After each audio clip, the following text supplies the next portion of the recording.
Hello, bachcho. Let's read the given question. The question says a potentiometer wire of length 100 centimeter has a resistance of 10 ohm. It is connected in series with a resistance and an accumulator of EMF 2 volt and of negligible internal resistance. A source of EMF of 10 millivolt is balanced against a length of 40 centimeter of the potentiometer wire.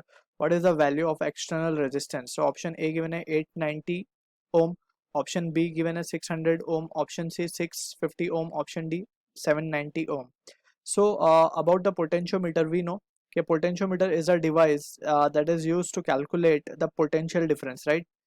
And we can see potentiometer wire का जो principle है that we need to understand. Let's suppose this is a potentiometer wire of length AB. ये कुछ metre की wire होती है, ठीक है? And let's suppose the potential जो है इस वायर के across if it is been connected with a battery source, let's say battery source से कनेक्टेड है कुछ. सो इन दिस सिचुएशन ये जो ए बी वायर है it is a potentiometer wire and इसकी लेंथ है L. So we can say let's suppose the battery is of voltage we.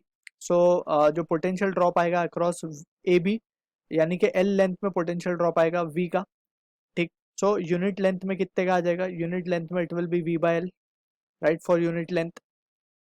And अगर let's suppose we are taking this point as to be, अगर इस point पे हमें जो कि distance x पे है and this is point c, अगर we wish to find the potential difference यानी कि अगर हमें पॉइंट a और c के बीच में पोटेंशियल डिफरेंस फाइंड करना है, सो हम क्या लिख सकते हैं? We can write this value as to be V A C will be equals to,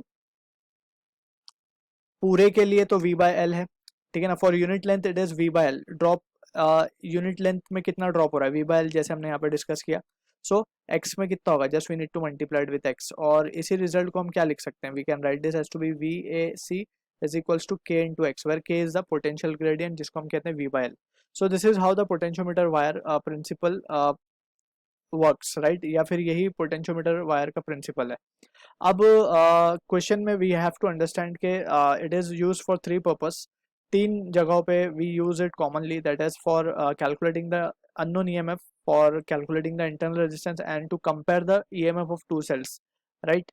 अब यहाँ पे जो फर्स्ट कंडीशन है जहाँ पे अननोन ईएमएफ में निकालने वाली जो सर्किट है, we have drawn it over here as per the given question. अब इस सर्किट के हिसाब से वी हैव शोन एक्यूमुलेटर का मतलब होता है बैटरी सोर्स. यहाँ पे हमने शो कर दिया 2 वोल्ट की battery source and having external resistance R, और wire A B is potentiometer wire जिसका रेजिस्टेंस हमें 10 ओम गिवन है, ठीक है. और it is balancing 10 milli volt battery. अब बैलेंसिंग का जो फंडा है यहाँ पे we need to understand from this circuit itself, हम समझने की कोशिश करते हैं. So let's suppose we have this has to be the potentiometer arrangement, wire arrangement, ठीक है. सो यहाँ से वी कैन से जो पॉइंट ए होगा उसका पोटेंशियल आएगा, if it is 2 volt so ये भी 2 वोल्ट हो जाएगा इस तरफ से, right.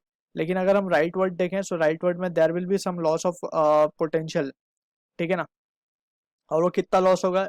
It is equals to I into R, ठीक. So we can say that will be the some loss. अगर हम इन जनरलाइज केस करें, so let's suppose this is V and this is zero. Generalize case मान रहे हैं, यहाँ पे कोई एक्सटर्नल रेजिस्टेंस नहीं है फिलहाल, ठीक है. यही केस हम यहाँ पे डिस्कस कर लेते हैं, नहीं तो बेटर.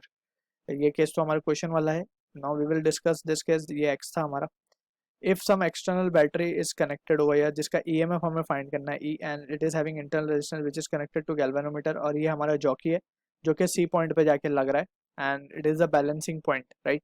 सो यहाँ पे जो सिचुएशन है we can see, we need to understand के सबसे पहला तो दो चीज़ हमें यहाँ पे ध्यान रखनी होगी. जो पोलैरिटी है मेन स्टैंडर्ड सेल की, वो और जो अननोन ईएमएफ है उन दोनों की पोलैरिटी सेम होनी चाहिए. जैसे यहाँ पे प्लस है तो यहाँ पे प्लस और प्लस एक ही पॉइंट से ज्वाइन होने चाहिए, यानी कि ए पे हम देख सकते हैं कि वी का भी पॉजिटिव टर्मिनल है और ई का भी पॉजिटिव टर्मिनल आना चाहिए. Secondly we need to understand जो पोटेंशियल ड्रॉप है across the potentiometer wire that should be greater than the EMF of this unknown EMF, right, जिसका हमें ईएमएफ फाइंड करना है. Also from this we can say, अब इन this situation अगर हम देखें कि अगर पॉइंट सी पे हमें बैलेंसिंग लेंथ मिली है, जैसे हमें मिल रही थी बैलेंसिंग लेंथ मिली है, यानी कि गैल्वेनोमीटर कोई नल डिफ्लेक्शन शो कर रहा है, मीन्स यहाँ पे जो करंट फ्लो है वो जीरो है. दैट मीन्स ये जो इंटरनल रेजिस्टेंस हमने शो किया it is of no value, right. So जो भी ईएमएफ होगा नीचे वाले सेक्शन में, जो नीचे वाला सेक्शन हमने यहाँ पे ड्रॉ किया है, जो भी ईएमएफ यहाँ होगा वही ईएमएफ एसी में भी होगा, राइट. सो AC में तो EMF हमने चेक कर लिया, that is KX, so we can say E will be equals to KX. So this is what the potentiometer principle से use करके we have calculated the unknown value of EMF. So यही principle हम यहाँ पे भी use करने वाले हैं हमारे क्वेश्चन में जो given है. So सबसे पहले तो हमें यहाँ पे कुछ डिफरेंसेस गिवन है, यानी कि हमें पोटेंशियोमीटर वायर का भी रेजिस्टेंस गिवन है और एक्सटर्नल रेजिस्टेंस भी गिवन है. So first of all we need to calculate के ड्रॉप कितना आ रहा होगा. सो यहाँ पे अगर ये 2 वोल्ट है तो यहाँ पे 2 वोल्ट होगा. एट बी पॉइंट कितना होगा that we need to calculate first, right. So B पे कितना आएगा उसके लिए हम क्या लिख सकते हैं, वी कैन से सबसे पहले तो हम जो पोटेंशियल डिफरेंस है across the wire we need to calculate that. So now from the circuit हम क्या लिख सकते हैं यहाँ पे, what we can write is जो करंट होगा in the circuit that can be written as V upon 10 plus R, right. V हमें 2 गिवन है, so 2 upon 10 plus R. R ही हमें ढूंढना है एक्सटर्नल रेजिस्टेंस की वैल्यू. I तो हमें मिल चुका है, राइट. अब यहाँ पे से वी कैन सी जो करंट फ्लो हो रहा है in the potentiometer wire that we have calculated now. अब इसके बाद वी हैव टू कैलकुलेट ये जो लेंथ है हमें गिवन है 40 centimeter it has been given. So we can say 10 millivolt, that means 10 into 10 raised to 3, ये प्रिंसिपल हम यूज कर रहे हैं, that will be equals to K हमें लिखना होगा. K के लिए हम क्या लिख सकते हैं कि we can clearly see K की वैल्यू जो होगी that is the potential gradient, it will be AB wire में जो potential drop आएगा that will be equivalent to 2 upon 10 plus R into, ये तो करंट हो रहा है, इंटू जो इसका रेजिस्टेंस है that is 10. So we have to multiply it with 10, right. We know by Ohm's law I V equals to IR. So I हमें मिला 2 upon 10 plus R into R is 10, right.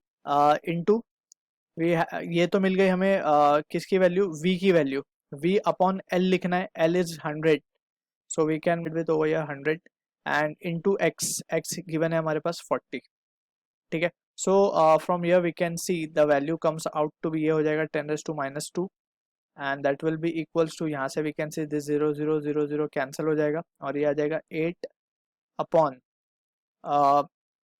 10 plus R and finally we can say 10 plus R will be equals to 800 and finally जो R की value आएगी that comes out to be 790 ohm. So this is the answer to the question we are getting, जो कि match होगा हमारा option D के साथ. I hope you understood the solution. All the best.